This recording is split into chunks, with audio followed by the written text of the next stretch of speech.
baby. You know, the Philly cheesesteak is not the only thing that's hot in Philly.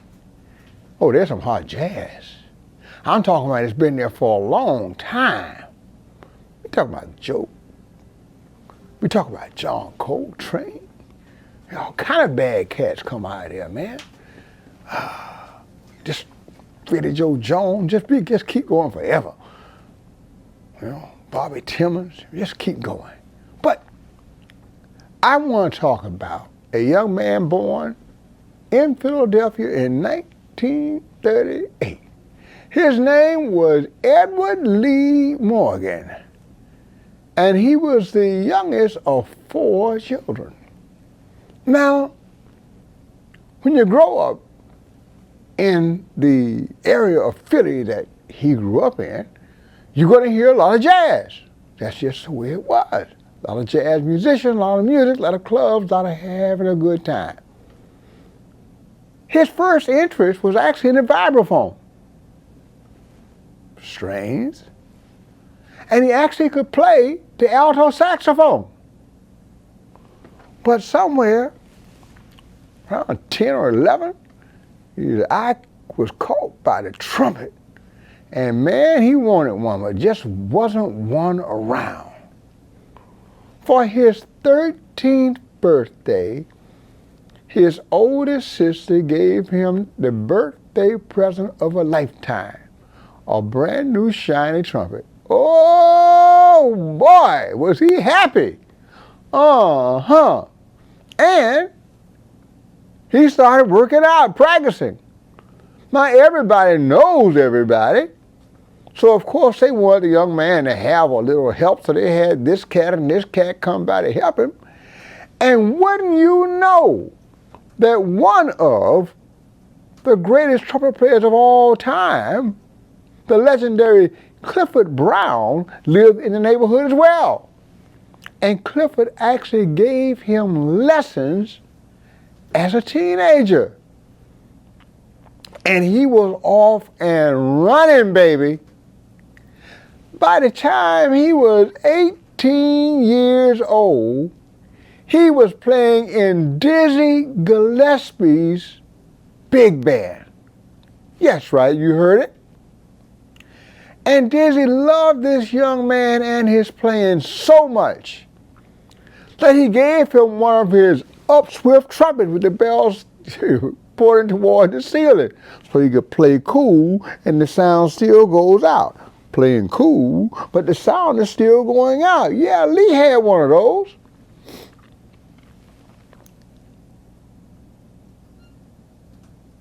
So he's in New York by 56.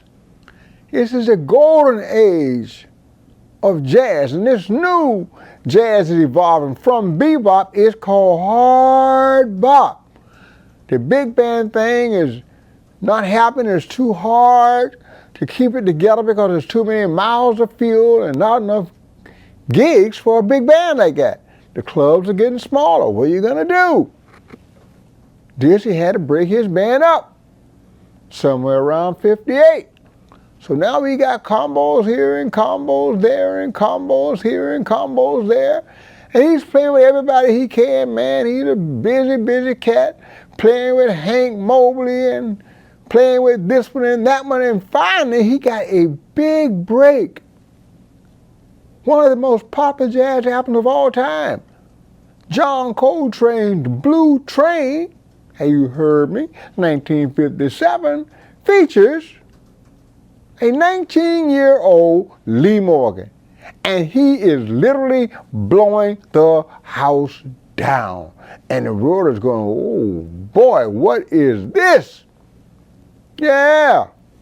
In those years, around 57 to, his 60s, Lee Morgan recorded like almost 25 albums for Blue Note alone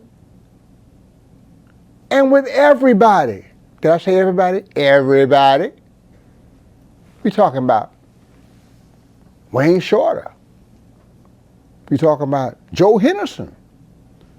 We're talking about Art Blakey. Yeah.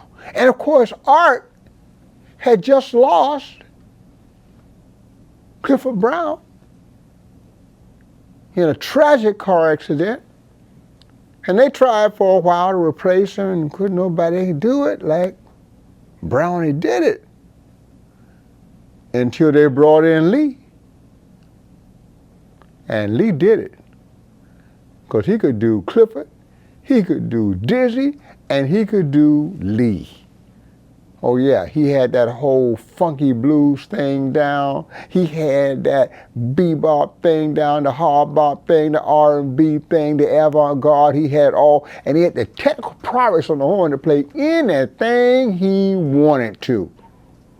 Well, he stayed with the band for a long time. And Clifford's still recording with everybody because everybody wanted this guy on their recording. He even started doing some things as leader. His own bands. 25 of them, as a matter of fact. I think like 30 as a member of other groups, like the Messengers and things like that. And maybe 60 or 70 as a side man. Now, that's a lot of recording for a young man in his teens and early 20s. But he's going. At some point, it turns out that Lee gets caught up in some of the bad habits going around in the jazz world. And it got so bad that Blakey had to fire him and Bobby Timmons at the same time from the Messengers. And of course, Lee did what you do, what Miles did. He went back home. Get himself cleaned up, get a fresh start on things, and then, about 63, he heads back to New York. And Blue Note is happy because he's just about their biggest seller, man. They're making all kind of money. Anything that Lee is on is selling, selling, selling. So he has this album come out, and he needed a filler tune. So he came up with a simple little thing. Boom, bop, bop, boom, boom, bop, bop, boom, boom, bop, bop, boom, boom, bop, bop. A little boogaloo beat. Boogaloo beat. Little melody on it. People banned it. It became a pop hit. Surprised everybody. Especially Lee. He go, oh my God, oh my God. Yeah, everybody loved it. Matter of fact, the Chrysler Corporation loved it so much, and they used it in a few of their commercials. Boogalooing in your Chrysler. The problem is, they never asked Lee. And when Lee found out, he went, oh, no, no, no, no, no, no, no, no, no. So in a deal, and to save everybody's face, Lee agreed to two things. Number one, I don't like no Chryslers, so you will not use my music to sell this car. Chrysler stopped those commercials. Oh, and you're going to pay me for what you already did. And so how should I say, they came to a financial agreement, what they call a settlement or a deal or whatever they want to call it, hush money. Lee got paid. And he kept this formula going with tunes like Cornbread and Karumba and things like that. I even found a tune, I was listening this morning, called Helen's Ritual. I am sure it is named for his common-law wife, Helen Morgan. I don't know what kind of ritual she had, but I know how it ended. So Lee is doing what he does, but he's back in New York, and before you know it, he has that habit again. And this young lady from North Carolina picked him up off the street, took him home, cleaned him up, fed him, and then started managing his affairs, booking his gigs, making sure he's clean, his clothes are right, making sure he's practicing, making sure he's staying away from all them unsavory characters, checking on him. And next thing you know, Lee's back in the swing of things. But he's a man, and he sees some things out there that he's interested in, including other women. And one night in 1972, he's playing in the East Village, I believe it is, a place called Slug. And Helen comes in and catches him with another woman. With a woman smart, she got out of there fast. But Lee started talking trash. And Helen was not happy with that. So she went out to the car, and when she came back, she shot him through the heart. Everybody knows this story. And it eventually killed him, only because he laid on the floor bleeding so long that he bled out, because for some reason the ambulance took forever to get there. Now they say, well, it was a snowstorm, it was this and that, and I guess the fact that he was who he was, and this was a very unsavory neighborhood, and not many people care that much for jazz musicians anyway. There's a lot of things involved here, ladies and gentlemen. Lee didn't have to die from that, but he did.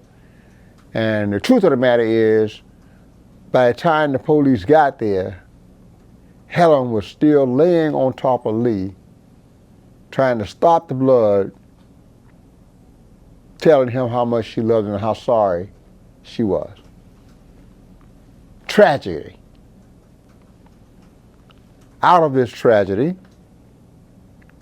a movie was made. I Called Him Morgan. Suggest you take a look at it. It sheds a whole lot of light on what really went down. And yeah, Helen did have to do her time and all of that before she returned home to North Carolina. And Lee, his music may have been the most influential jazz of the 60s. I remember when I went to Florida A&M University as a freshman in 1966. The thing that everybody was talking about, of course Lee's still alive at this time, is that the FAMU Marching 100 had played Sidewinder on the marching band field in 1965. That's how popular that tune was, that a marching band would play it as a dance routine. Everybody I knew was playing Lee Morgan licks. He played with everybody. He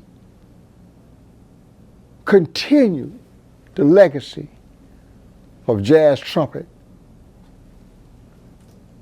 The Fat Girl had started, and Fats Navarro, and Dizzy, and Miles, and Brownie,